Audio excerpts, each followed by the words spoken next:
Hello everyone, welcome to JB sir classes. I am Shivam Verma. हम लोग पढ़ रहे हैं mathematics. How are you? I hope आप सभी अच्छे होंगे और अपनी प्रिपरेशन भी अच्छे तरीके से कर रहे हैं। तो मैथमेटिक्स में हम लोग अरिथमेटिक प्रोग्रेशन पढ़ रहे थे। अरिथमेटिक प्रोग्रेशन पूरी तरह से ख़त्म कर चुके हैं और उसमें हम लोग क्या क्या पढ़े हैं। Introduction of arithmetic progression, arithmetic progression series को देखे हैं, कैसे होता है, किस तरीके का होता है और उसमें कॉमन डिफरेंस क्या होता है, फर्स्ट टर्म क्या होता है, नंबर ऑफ़ टर्म्स क्या होते हैं, सम ऑफ नंबर ऑफ़ टर्म्स क्या होते हैं। तो जैसे कॉमन डिफरेंस हो गया, कॉमन डिफरेंस क्या होता है? Difference between two constitutive numbers.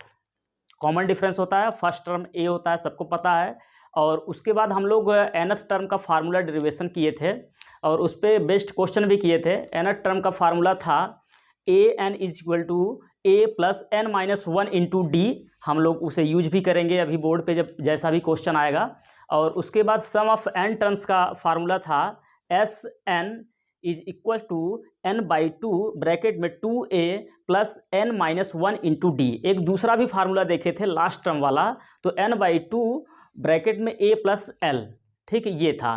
तो हम लोग आज क्वेश्चन करने वाले हैं इसी चैप्टर से रिलेटेड और अच्छे क्वेश्चन, और काफ़ी क्वेश्चन इसके पहले वाले वीडियो में कर भी चुके हैं। तो क्वेश्चन अच्छे हैं और उसके बाद सीधे बोर्ड एग्जाम में पूछे जाने वाले क्वेश्चन हैं। तो क्वेश्चन में बस दम इतना ही है कि आप क्वेश्चन को ध्यान से समझिएगा, उसके बाद सोल्यूशन आप खुद कर लेंगे, ठीक है। क्वेश्चन पे फोकस करिएगा। तो आइए हम लोग क्वेश्चन देखते हैं।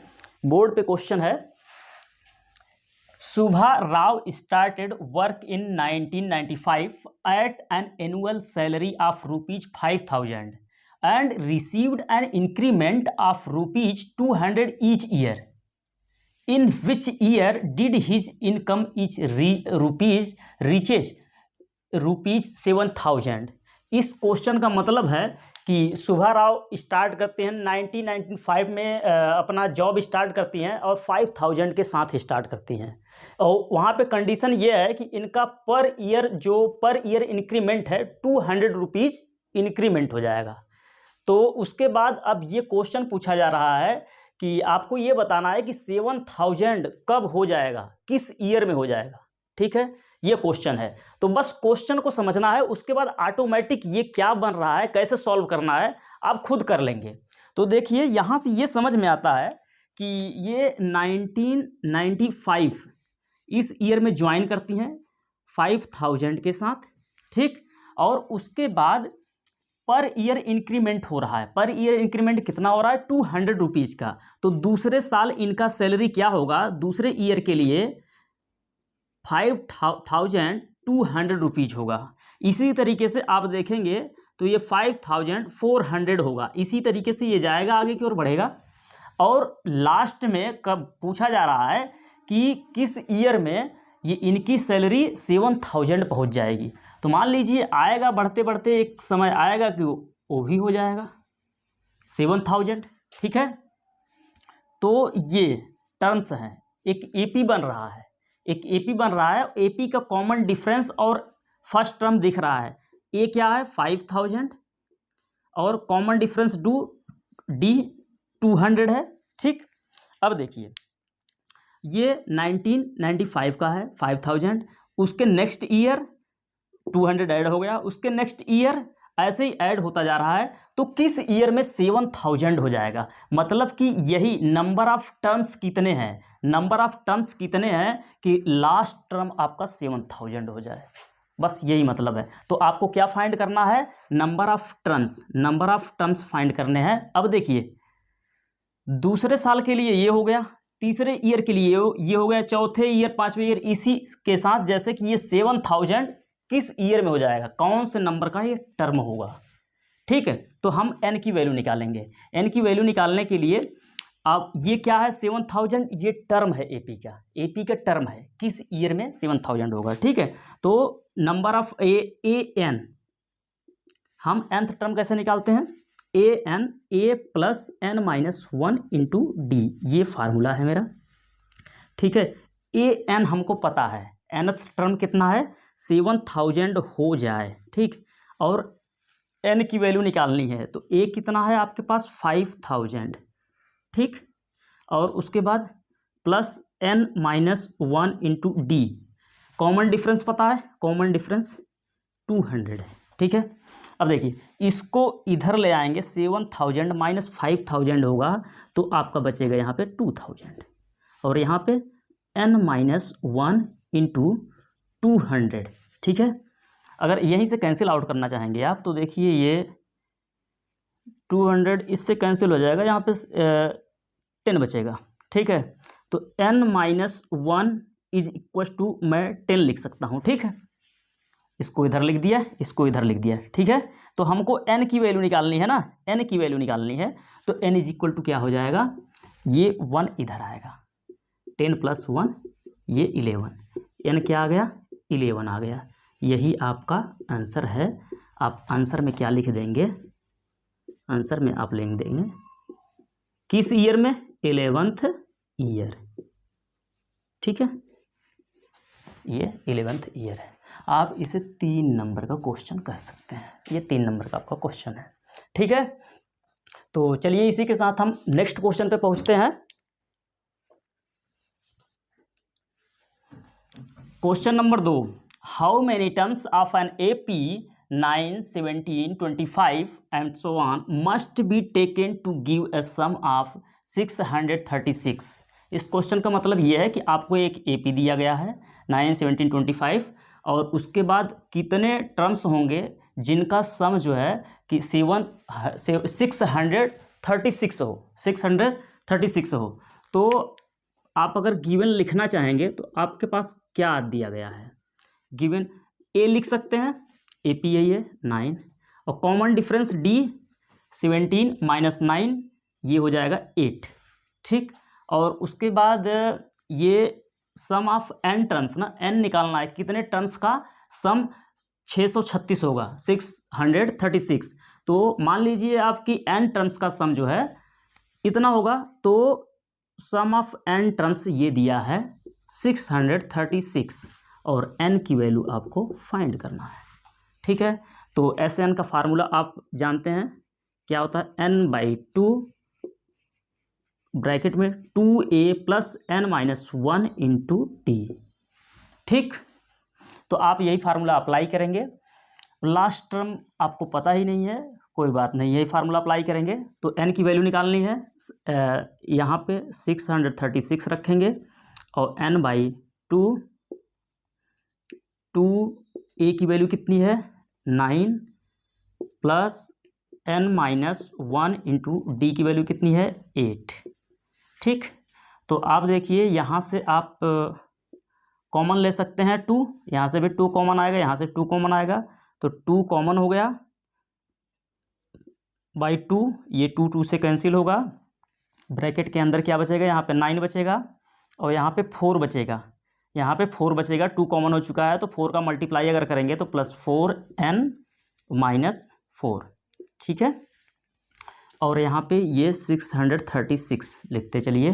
तो अब देखिए 636 अब n से मल्टीप्लाई कर सकते हैं आप। अच्छा इसको एक बार और लिख लेते हैं, क्योंकि 9 माइनस 4 कर देते हैं, 9 माइनस 4 करेंगे तो यहाँ पे 4n और प्लस 5 यही होगा, 9 माइनस 4 ये 5 यहाँ पे लिख दिए प्लस 5। अब देखिए इसका अगर हम मल्टीप्लाई करेंगे, इसका मल्टीप्लाई करेंगे तो 4n स्क्वायर होगा प्लस 5n, ठीक है, इतना हो गया। अब देखिए अब उसके बाद ये 636 is equal to 4n square plus 5n, ठीक है। अब ये क्वाड्रेटिक इक्वेशन एक बन रहा है, एक क्वाड्रेटिक इक्वेशन बन रहा है, तो स्टैंडर्ड फॉर्म में हम लिख लेंगे, इसको भी उधर ही लेके चलेंगे, तो इधर 0 बचेगा, ठीक है। 4n square plus 5n minus 636, ठीक है, इक्वल टू 0, ठीक। तो ये एक क्वाड्रेटिक इक्वेशन बन गया, और क्वाड्रेटिक इक्वेशन हम लोग सॉल्व करने के लिए सीख चुके हैं। इस चैप्टर के पहले क्वाड्रेटिक इक्वेशन ही पढ़े थे, क्वाड्रेटिक इक्वेशन में फैक्टराइजेशन मेथड पढ़े थे, और उसके बाद जो है कि क्वाड्रेटिक फार्मूला मेथड पढ़े थे। फैक्टराइजेशन मेथड में हम इस c का मल्टीप्लाई करते थे, यहाँ पे जो a होता था कोफिशिएंट ऑफ x स्क्वायर, तो उसके बाद उसका फैक्टर करते थे और जो हमारा जो रिक्वायर्ड फैक्टर होता था हम लेते थे उसको, या ये बीच वाले टर्म से कंपैरिजन करते थे। तो यहाँ पे फैक्टराइजेशन मेथड हमको डिफ़िकल्ट लग रहा है क्योंकि ऐसा नंबर ही है कि फैक्टर करना मुश्किल होगा। तो हम लोग चलो एक क्वाड्रेटिक फार्मूला लगाते हैं। क्वाड्रेटिक फार्मूला क्या है कि x निकालते थे तो यहाँ पे n निकालना है, ठीक है। वेरिएबल क्या है, n है, तो n के लिए लिख लेते हैं -b plus minus under root b square minus 4ac upon 2a, ठीक है।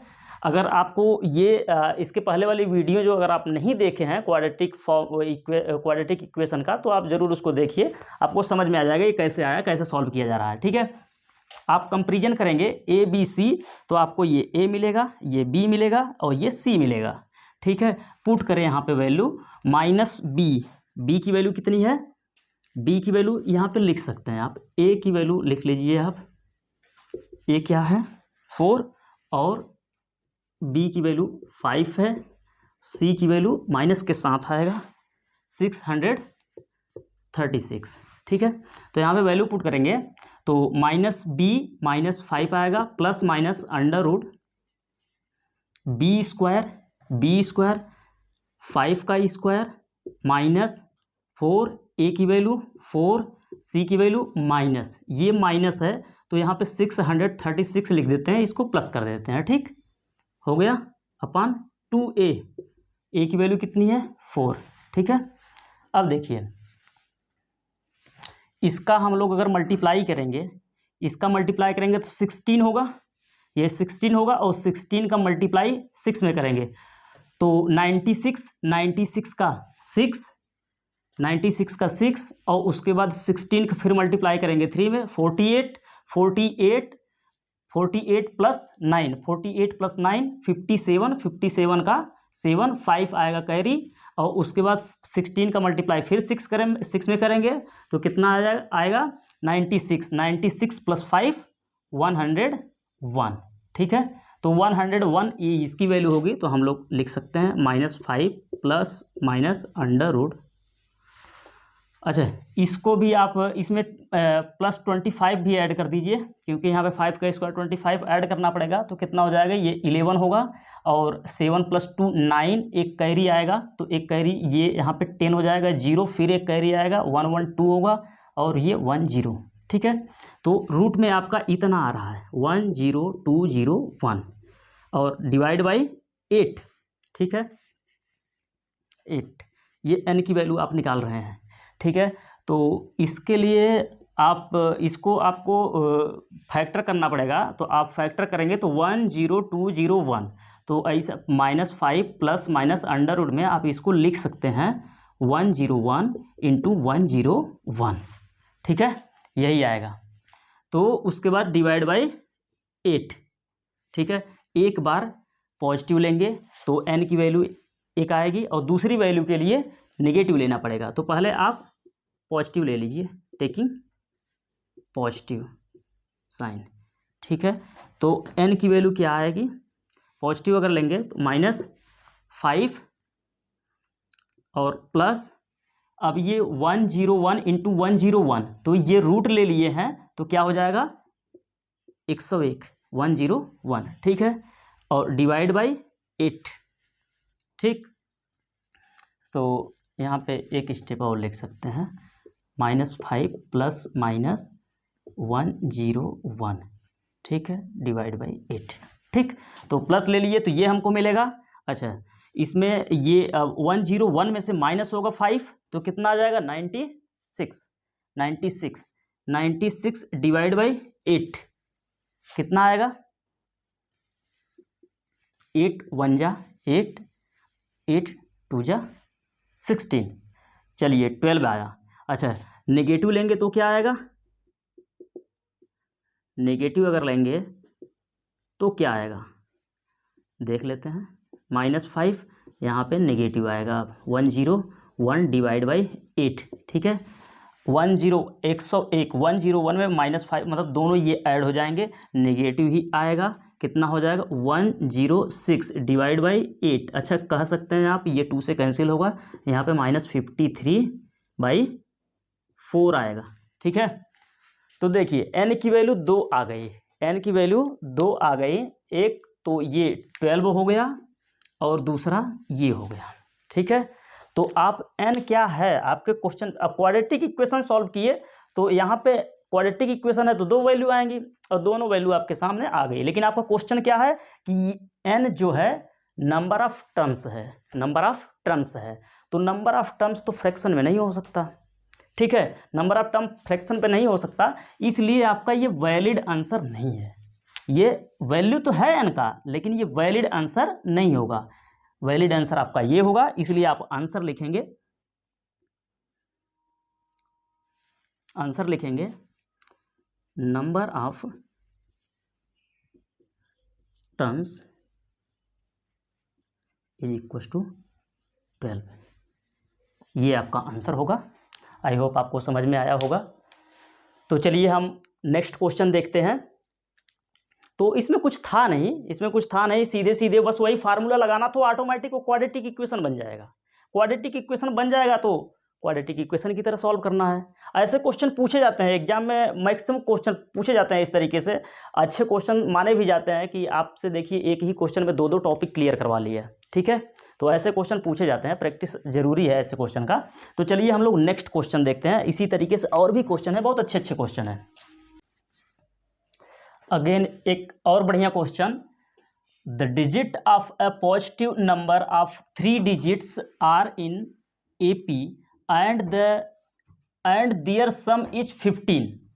The number obtained by reversing the digits is 594 less than the original number, find the number. इस क्वेश्चन का पूरा मतलब ये है कि कोई 3 डिजिट्स का एक नंबर है, 3 डिजिट का एक नंबर है और उसके डिजिट्स का सम जो है, उसके डिजिट का सम कितना है 15 है, ठीक।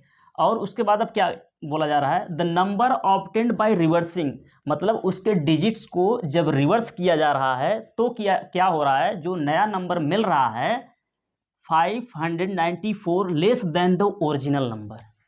जो नया नंबर हमको प्राप्त हो रहा है वो ओरिजिनल नंबर से कितना कम है, लेस देन 594 क्या है, लेस है, कम है। तो चलिए क्वेश्चन हमको अच्छे से समझ में आ गया। क्वेश्चन को समझना बहुत ज़रूरी है उसे सॉल्व करने के लिए। तो अब क्वेश्चन हमको समझ में आ गया तो हम लोग सोल्यूशन स्टार्ट करते हैं।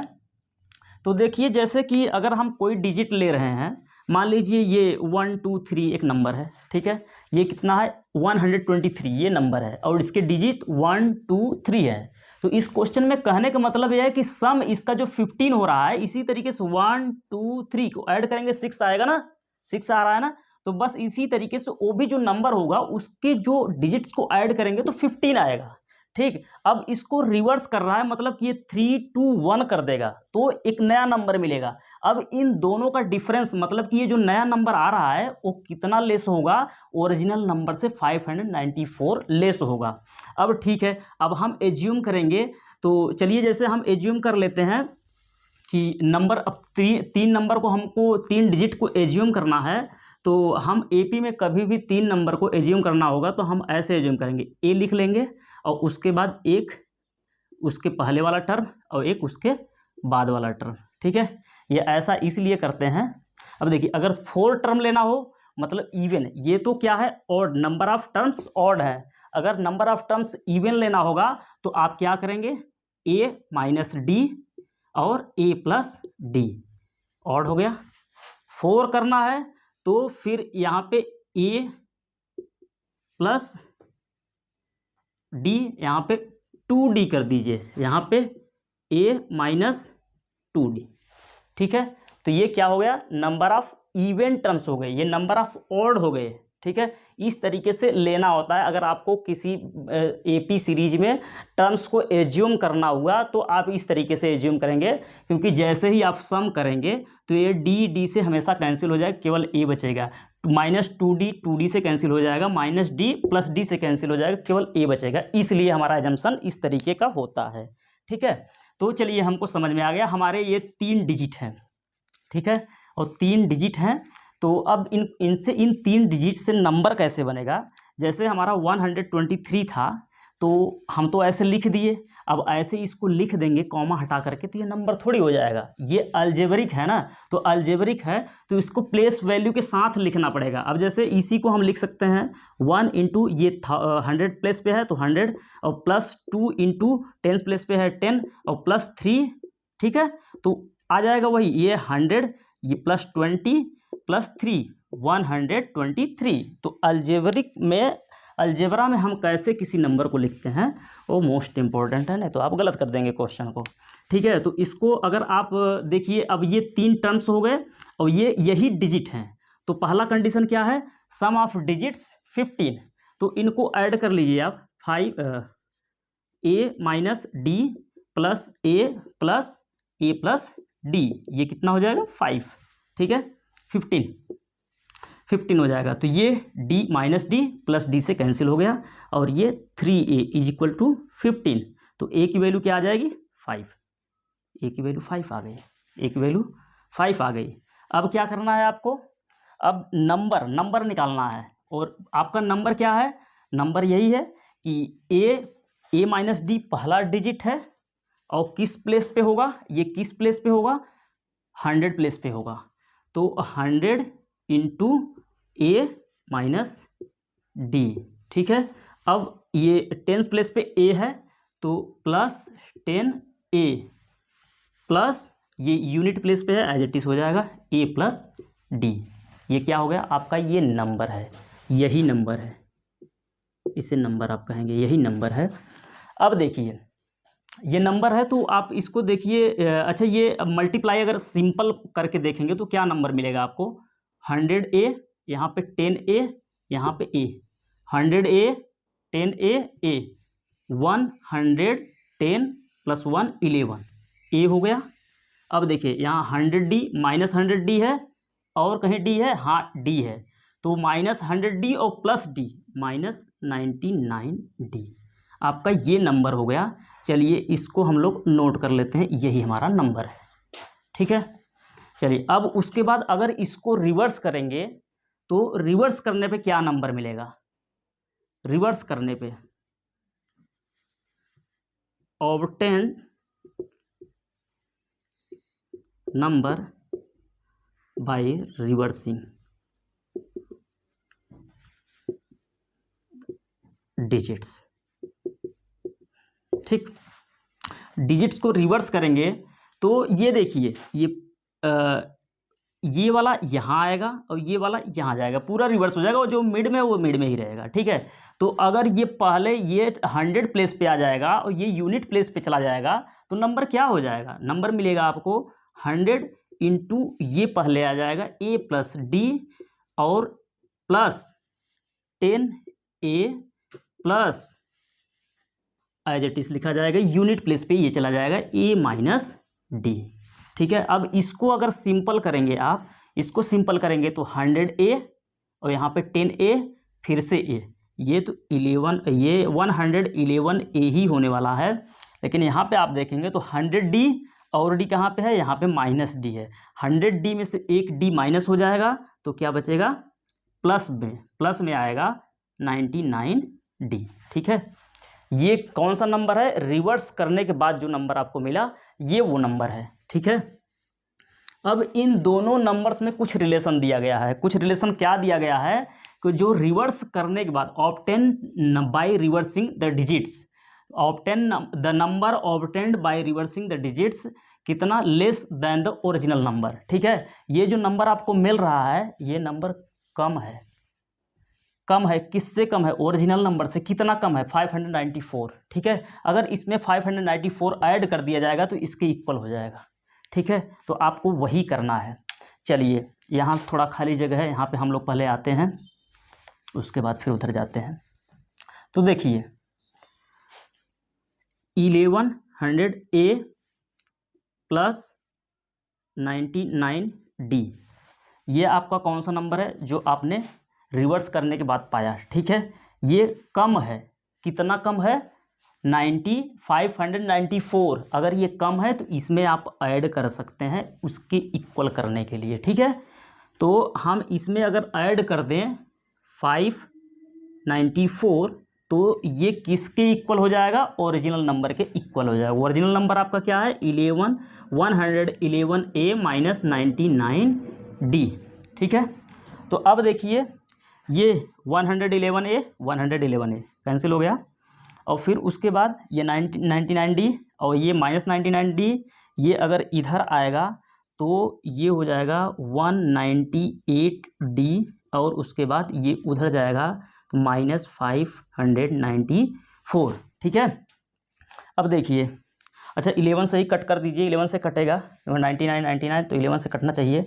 11 से अगर आप कट करेंगे तो 11 1 जा 11 और 8 बचेगा 88। ठीक, इतना D। चलिए अभी D नहीं लिखते हैं, इसको भी 11 से कट करते हैं। तो 11 से अगर इसको कट करेंगे तो 11 5 जा 55, 4 बचेगा, 11 4 जा 44। ठीक है, अभी भी कटेगा, 11 1 जा 11 18, 18 1 जा 18 और 3 जा। ठीक है, तो मतलब आ गया आपका यहाँ से D इक्वस टू -3, ये D आ गया। ठीक है, तो D आ गया। आपसे पूछा क्या गया है, आपसे पूछा गया है number, original number, find the number. Find the number means वो नंबर कौन सा था, वो नंबर तो यही था, नंबर यही था। और ये वाला नंबर, ये वाला तो नंबर आप रिवर्स करके पाए हैं। ठीक है, रिवर्स करने पे जो ऑप्टेंड हुआ वो नंबर है। आपका नंबर कौन सा है, ये रिक्वायर्ड नंबर, रिक्वायर्ड नंबर क्या है 111A माइनस 99D। ठीक, तो A की वैल्यू आपको पहले से पता थी 5 माइनस 99, और D की वैल्यू कितनी है -3। ठीक, इसको मल्टीप्लाई करेंगे आप, कितना हो जाएगा 5 5 5, और उसके बाद ये देखिए माइनस है, यहाँ पे प्लस हो जाएगा, मल्टीप्लाई कर दीजिए, 9 3 जा 27, 27 का 7, 2 कैरी आया, फिर 9 3 जा 27, 27 प्लस 2 29। ठीक है, ये ऐड हो जाएगा, 7 प्लस 5 12, 1 कैरी आएगा, 9 प्लस 5 14, 14 प्लस 15, और उसके बाद 2 प्लस 5 7, 1 कैरी 8। ठीक है, आपका नंबर ये होगा। ठीक, आपका यही नंबर होगा। अच्छा, कंडीशन के अकॉर्डिंग अगर आप देखेंगे तो इनके डिजिट का सम 15 होना चाहिए, 8 प्लस ये 7। ठीक, 15 आ गया। अच्छा, इसको रिवर्स करेंगे, जब आप इसको रिवर्स करेंगे तो क्या मिलेगा, रिवर्स करने पे क्या मिलेगा, रिवर्स करने पे आपको मिलेगा 2 5 8। ठीक है, दोनों का डिफरेंस अगर देखना चाहेंगे तो ये लेस है, दिख रहा है लेस है, कितना लेस है, यही होना चाहिए 594। देखिए अगर माइनस करेंगे इसमें से तो 12 में से 8 जाएगा 4, और उसके बाद यहाँ पे 4 बचेगा, 4 मतलब 14 में से 5 जाएगा 9, और उसके बाद यहाँ पे 7 बचेगा, 7 माइनस 2 5 आया। मतलब ये चेक कर सकते हैं, आप अपने आंसर को चेक कर सकते हैं इसी कंडीशन के थ्रू। सही है, ठीक है, तो आपको समझ में आया होगा। और इस क्वेश्चन में कुछ नहीं था, बस क्वेश्चन समझने की बात थी। क्वेश्चन अगर आपको समझ में आ गया तो हो गया। चलिए इसी तरीके से और भी क्वेश्चन, अच्छे क्वेश्चन हम करते हैं। चलिए, तो नेक्स्ट क्वेश्चन हमारा फोर्थ क्वेश्चन है, if the ratio of the sum of the first n terms of 2 APs is 7n+1 is to 4n+27। ठीक, तो फाइंड क्या करना है, then find the ratio of their 9th terms. इस question का मतलब ये है कि 2 APs हैं, दोनों APs में nth sum of nth terms, मतलब कि n टर्म्स का सम किया गया है, दोनों APs के n टर्म्स का सम किया गया है, जिनका ratio 7n+1 is to 4n+27 है। अगर आपको इतना दिया गया है तो आपको बताना है कि then find the ratio of their 9th terms, मतलब उन दोनों APs के 9th टर्म्स का रेशियो बताना है आपको।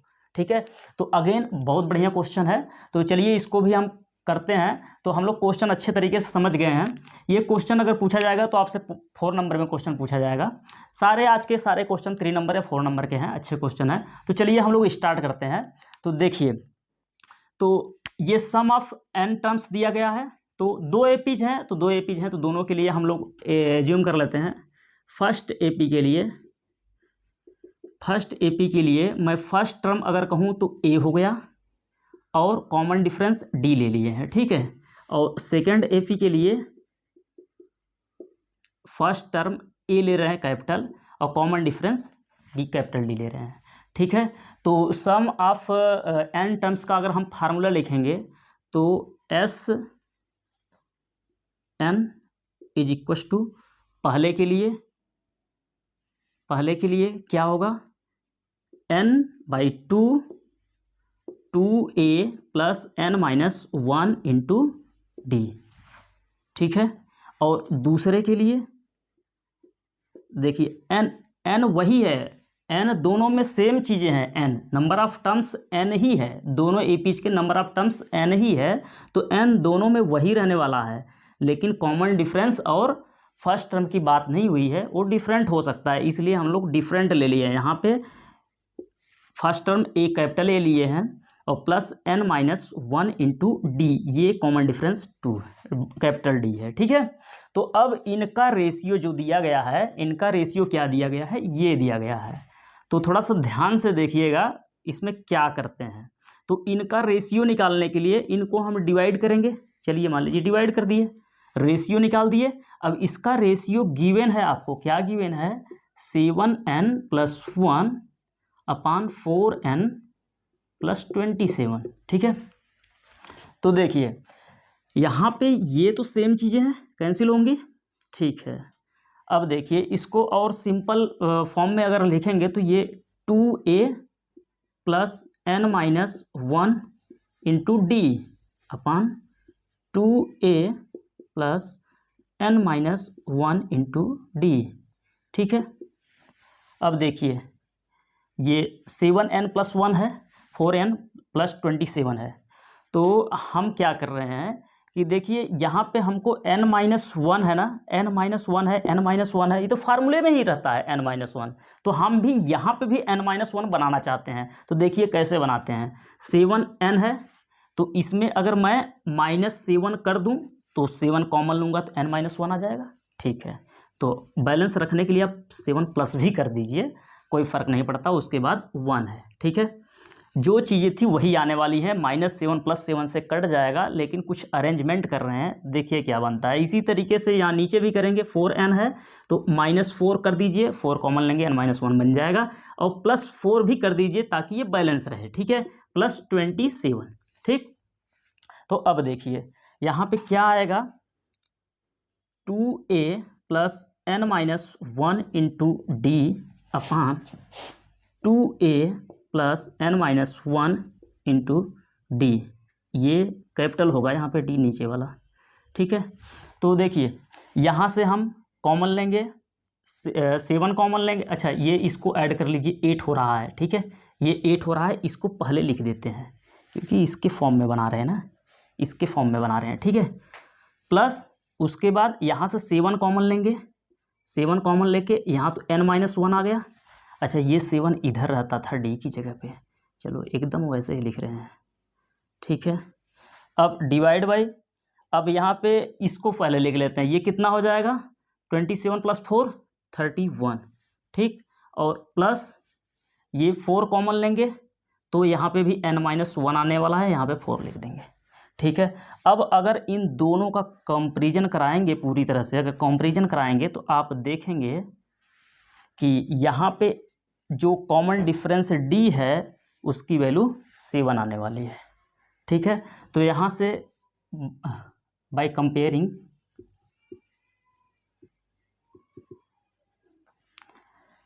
a की वैल्यू पहले लिख लेते हैं, 2a इज इक्वल टू कितना है, 8 है, 2a इज इक्वल टू 8 है, तो a की वैल्यू कितनी हो गई, 4, और d की जगह पे कितना है, 7, ठीक।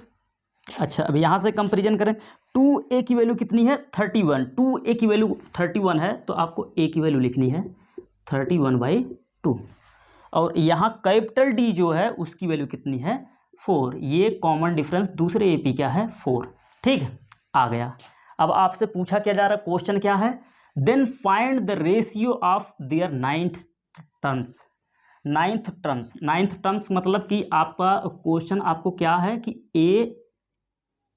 ए नाइन्थ ऐसे लिखते हैं अपान ये दूसरे एपी का नाइन्थ टर्म, ये फाइंड करना है आपको। ठीक, तो आप इसको अगर फाइंड करेंगे तो देखिए ए नाइन्थ क्या होगा, ये वाला a plus n minus one into d, यही होता है। और यहाँ पे a plus n minus one into d. ठीक है, तो हम नाइन्थ टर्म निकालना है तो n की जगह क्या रखेंगे, 9 रखेंगे। a की वैल्यू कितनी है, a की वैल्यू 4 है, प्लस नाइन्थ रखेंगे, 9 माइनस 1 8 होगा, और d की वैल्यू कितनी है, 7 है। और फिर कैपिटल A की वैल्यू कितनी है, 31/2 है। फिर प्लस यहाँ पे भी 9 रखेंगे तो यहाँ पे 8 आएगा, मल्टीप्लाई किससे होगा, कॉमन डिफरेंस 4 जो दिया है। ठीक है, तो आप यहाँ पे आ जाइए। अब देखिए ये कितना होगा, 56, 8 7 जा 56 प्लस 4 ये 60 हो गया ऊपर। अब यहाँ पे देखिए ये कितना हो जाएगा, 31/2 प्लस 32। अब इसको जैसे ही आप ऐड करेंगे तो 60, 32 2 जा 64, 64 प्लस 31, 64 प्लस 31 डिवाइड बाई 2। तो देखिए ये हो जाएगा 64, ये 5 हो जाएगा, 5 हो जाएगा, 4 प्लस 1 5 और 6 प्लस 3 9। ठीक है, 9/2। तो ये 2 आप ऊपर भी ले जा सकते हैं, इंटू 2। ठीक है, तो 5 से कैंसिल होता दिख रहा है, 5 से अगर कैंसिल करेंगे तो यहाँ पे आ जाएगा 19, और उसके बाद यहाँ पे 12 आ जाएगा। ठीक है, तो आपका 12 2 जा 24 होगा, और ये डिवाइड बाई 19। तो आपका आंसर क्या आ जाएगा, आंसर होगा a ninth term upon a ninth is equal to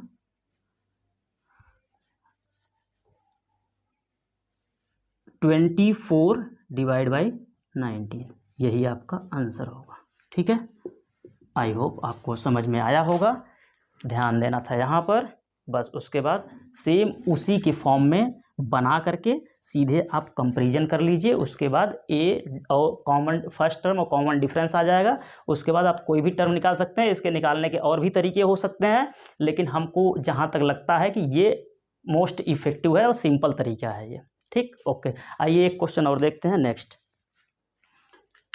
question number 5 है 200 locks are stacked in the following manner: 20 locks in the bottom row, 19 in the next row, 18 in the row next to it, and so on. In how many, question पूछा जा रहा है, in how many rows are the 200 locks placed and how many locks are in the top row. Question आपका है कि 200 locks रखे गए हैं, किस तरीके से रखे गए हैं, उनके रखने का तरीका ये है 20 logs in the bottom row, मतलब कि ये 1 2 3 4 5 6 इसी तरीके से करके यहाँ पे 20। ठीक है, ये बॉटम रो पे 20 लॉक्स हैं, और इसी तरीके से फिर उसके ऊपर वाले पे 1 2 3 4 5 ये 19 है। ठीक है, और इसी तरीके से 1 2 3 4 ये 18 हो जाएगा। ठीक है, इसी तरीके से ये ऊपर की ओर जाएगा और इसी मैनर में रखा जा रहा है। तो आपसे क्वेश्चन ये पूछा जा रहा है, in how many rows are the 200 logs placed, मतलब कि कितने रो होंगे कि जिससे कि ये 200 लॉक्स प्लेस्ड किए जाए, रखे जा सकें। ठीक है, कितने रो होंगे, 1 row, first row, first second third, इसी तरीके से कितने रो होंगे। ठीक है, और दूसरा क्वेश्चन ये है कि how many logs are in the top row, मतलब एकदम सबसे ऊपर वाले रो में कितने लॉक्स रखे जाएंगे। ठीक है, तो आप समझने की कोशिश करिए, बॉटम रो में कितने हैं लॉक्स, 20 और उसके बाद 19, उसके ऊपर 18। अच्छा, इसी तरीके से रखे जा रहे हैं तो फिर 17 16 इसी तरीके से रखा जाएगा, ठीक है, जब तक कि इनका सम जो है सब 200 ना हो जाए, ठीक है, 200 ना हो जाए। तो आप इस मैनर को समझ लीजिए, हो सकता है मुझे क्वेश्चन को डिलीट करना पड़े, क्वेश्चन आप समझ लीजिए तो सॉल्व कर लेते हैं। अब देखिए, अब समझने की बात यह है कि इन पूरे लॉग्स का सम कितना आना चाहिए, 200 आना चाहिए। तो यहाँ से हम n की वैल्यू आएगी, कितने टर्म होंगे, जैसे 20 नीचे वाले रो में, उसके बाद 19, उसके बाद 18, उसके बाद 17, ऐसे ही जितने टर्म होंगे उतनी रो होंगी। तो नंबर ऑफ रो निकालने के लिए आपको नंबर ऑफ टर्म निकालना पड़ेगा, कितने नंबर ऑफ टर्म को ऐड करके आप 200 पा रहे हैं, ठीक है, तो नंबर ऑफ टर्म आ जाएगा। तो हम S n sum of terms का फार्मूला लगाएंगे, S n is equal to n by 2a plus n minus 1 into d. अब बताइए, इस सीरीज से हमें पता लग रहा है कि यहाँ पे a की वैल्यू जो फर्स्ट टर्म है 20 है और कॉमन डिफरेंस d की वैल्यू 19 माइनस 20 माइनस 1 है, ठीक है। तो इस चीज़ को आप पुट करिए, उसके बाद हम देखते हैं कि क्या आता है। सम ऑफ n टर्म्स, ठीक है, तो सम ऑफ n टर्म्स, तो यहाँ पे सम कितना दिया है, मतलब कि पूरे लॉग्स कितने हैं, पूरे कितने लॉग्स को रखना है, 200 लॉग्स को, ठीक है। तो 200 इक्वस टू n बाई 2, यही n तो निकालना है। 2a की वैल्यू कितनी है, a की वैल्यू 20 है, ठीक है, फर्स्ट टर्म, और n minus 1 into D, n minus 1 into D, और उसके बाद d कॉमन डिफरेंस कितना है, -1, ठीक है, -1। अब इसको सॉल्व करेंगे तो देखिए, ये 2 अगर इधर आएगा तो मल्टीप्लाई हो जाएगा, ये 400 हो जाएगा, n यहाँ पे ये इसका मल्टीप्लाई होगा, ये 40 होगा, और उसके बाद प्लस इसका अगर मल्टीप्लाई आप कर देंगे, इसमें इसका आप मल्टीप्लाई कर देंगे तो यहाँ पे -n होगा और ये +1 हो जाएगा, ठीक है। तो आप 400 इज इक्वस टू n का भी मल्टीप्लाई अगर अंदर कर देंगे तो ये 40n हो जाएगा, 40n नहीं, यहाँ पे पहले हम इसको और सॉल्व कर लेते हैं, n ये प्लस हो जाएगा 41 हो जाएगा, 41 माइनस n हो जाएगा। तो अब इसका 400 मल्टीप्लाई अगर आप कर देंगे, अंदर मल्टीप्लाई कर देंगे तो 41n होगा माइनस n स्क्वायर होगा, ठीक। तो यहाँ पे फिर से एक क्वाड्रेटिक इक्वेशन बन गया, ठीक है, क्वाड्रेटिक इक्वेशन बन गया। तो हम क्वाड्रेटिक इक्वेशन को सॉल्व करने के लिए 2 मेथड जानते हैं, factorisation method, quadratic formula method. तो स्टैंडर्ड इक्वेशन बनाते हैं पहले, क्वाड्रेटिक इक्वेशन, इसको इधर लाते हैं, सबको इधर लाते हैं। तो यहाँ पे n स्क्वायर होगा और ये -41n होगा और प्लस 400 होगा, ठीक, इक्वस टू 0। अब देखिए, इसका मल्टीप्लाई हम करेंगे, कितना आएगा, 400 आएगा, 400 आएगा, 400 इंटू 1, यहाँ पे जो कोफिशिएंट है 400 आया। अब 400 का हमें फैक्टर करना है, ये तो पॉजिटिव आया ना, ये पॉजिटिव आया, तो मतलब कि सम जोड़ उसका कितना आएगा, 41 आना चाहिए, 41 आना चाहिए। तो इसका 400 का आप फैक्टर करिए जिससे कि आपका जोड़ जो है 41 आ जाए।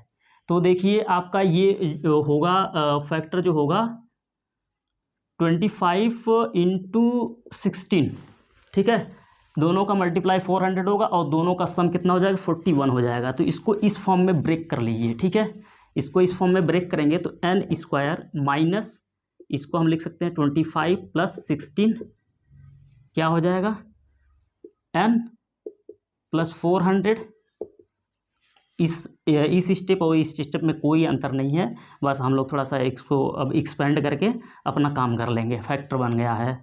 तो एक्सपेंड करेंगे तो n स्क्वायर माइनस 25n फिर -16n प्लस 400, ठीक है, इक्वस टू 0। अब देखिए, 2 का पेयर बना लीजिए, जो कॉमन मिले आप ले लीजिए। जब कॉमन यहाँ पे देखेंगे तो n कॉमन मिलेगा, तो n माइनस 25 यहाँ ब्रैकेट में बचेगा, -16 यहाँ से कॉमन दिख रहा है, n माइनस, यहाँ पे माइनस कॉमन लिया तो यहाँ पे माइनस आ जाएगा, 16 से डिवाइड करेंगे तो यहाँ पे 25 आ जाएगा। और दोनों ही ब्रैकेट में सेम चीज़ें हैं, ठीक है। तो n-25 आप कॉमन ले लीजिए और उसके बाद यहाँ से क्या बचा n और यहाँ से कितना बचा 16 इक्वल्स टू 0। तो इसको जब आप 0 दिखाएंगे और इसको जब 0 दिखाएंगे तो इसको 0 दिखाने के बाद n की वैल्यू आएगी 25 और इसको जब 0 दिखाएंगे तो आएगा 16, ठीक है। n की 2 वैल्यू आ गई, ठीक है, n की 2 वैल्यू आ गई। अब आपको निकालना है कि टॉप मतलब n नंबर ऑफ टर्म्स, यही तो लास्ट टर्म होगा ना। लास्ट टर्म क्या है, नंबर ऑफ टर्म्स, तो यही n क्या है, नंबर ऑफ टर्म्स, और यही लास्ट टर्म होगा, मतलब 25th और 16th यही लास्ट टर्म होंगे, या तो 25th होगा या तो 16th होगा, क्योंकि n की वैल्यू 2 आई हैं। अब पता नहीं ये दोनों वैलिड है कि नहीं वैलिड है, चेक कर लीजिए, चेक करने के बाद आपको पता लग जाएगा। तो हम थोड़ा सा रफ करना चाहते हैं, ये क्वेश्चन को ही रफ करते हैं यहीं पे, ठीक है। तो देखिए हमको क्वेश्चन में टॉप जो है पूछा गया है कि कितने लॉग्स होंगे टॉप वाले एकदम ऊपर वाले रो में। तो एकदम ऊपर वाला रो 25th रो होगा या 16th रो होगा, तो an 25th, ठीक है, वही टर्म निकालना है कि कितने होंगे ना। तो a 25th, जैसे देखिए पहले में 20 है, दूसरे में 19, 18, इसी तरीके से उस टर्म को निकालना है। 25th जो टर्म है उसमें पता लग जाएगा कितने लॉग्स हैं। तो ये हो जाएगा a plus n-1 into D होता है, ठीक है। a कितना है 20 है और n 25 निकाल रहे हैं तो यहाँ पे 24 होगा, और कॉमन डिफरेंस d कितना है -1 है, ठीक है। 20 और ये माइनस यहाँ पे आ जाएगा, मल्टीप्लाई हो जाएगा 24, ये क्या आ गया -4। ये 25th टर्म क्या है -4 है, 25th टर्म -4 है। 25th टर्म -4 हो सकता है, ऐसी बात नहीं है, हम लोग एपी पढ़े हैं, हो सकता है, लेकिन इस क्वेश्चन के लिए वैलिड नहीं हो सकता, क्योंकि ये इस रो में 25th जो टर्म है -4 का मतलब कि -4 लॉग्स होंगे ऊपर, -4 लॉग्स नहीं हो सकते, ठीक है। इसलिए ये वैलिड आंसर नहीं होगा, यहाँ पे 25 आंसर नहीं होगा, यहाँ पे 25 आंसर नहीं होगा, 16 होगा। अब तो उसके बाद 16 निकाल लीजिए, a16, जब 16 ही टर्म होंगे, n की वैल्यू 16 ही होगी, तो 16th टर्म जो होगा वही लास्ट टर्म होगा और वही टॉप रो होगा। तो a16 निकालेंगे तो a की वैल्यू आप यहाँ पे रखेंगे 20 और प्लस n-1, 16 - 1 यहाँ पे 15 होगा, और कॉमन डिफरेंस -1 मल्टीप्लाई करेंगे तो 20, यहाँ पे ये माइनस आएगा, 15 यहाँ पे आ गया 5। a16 क्या आया 5। आप खुद सोचिए कि a16 5 का मतलब कि कितने रो होंगे, नंबर ऑफ रो 16 होंगे, नंबर ऑफ रो 16 होंगे। ऐसे ऐसे करते जाएंगे तो एक एक कम होता जाएगा, और एकदम टॉप रो जो होगा 16th जो होगा उसमें कितने लॉग्स होंगे, 5 लॉग्स होंगे। 16th रो जो होगा उसमें कितने लॉग्स होंगे, 5 लॉग्स होंगे। आई होप आपको समझ में आया होगा। ये क्वेश्चन का फिगर था, इस तरीके से सीरीज बन रही थी, बस उसको हम लोग इतने 200 लॉग्स को स्टैक्ड किया गया था, रखा गया था उसको। उसके बाद हम लोग n की वैल्यू निकाल ले, जो नंबर ऑफ रो आ गया, उसके बाद नंबर ऑफ रो जब आ गया, नंबर ऑफ रो के 2 वैल्यू आए, तो दोनों में से दोनों वैल्यू वैलिड नहीं थी, ये हो नहीं सकता, तो यहाँ पे केवल 16 वाला वैलिड होगा, और टॉप रो में नंबर ऑफ 5 लॉग्स आएंगे, ठीक। आई होप आपको समझ में आया होगा, बहुत अच्छे क्वेश्चन थे, तो थैंक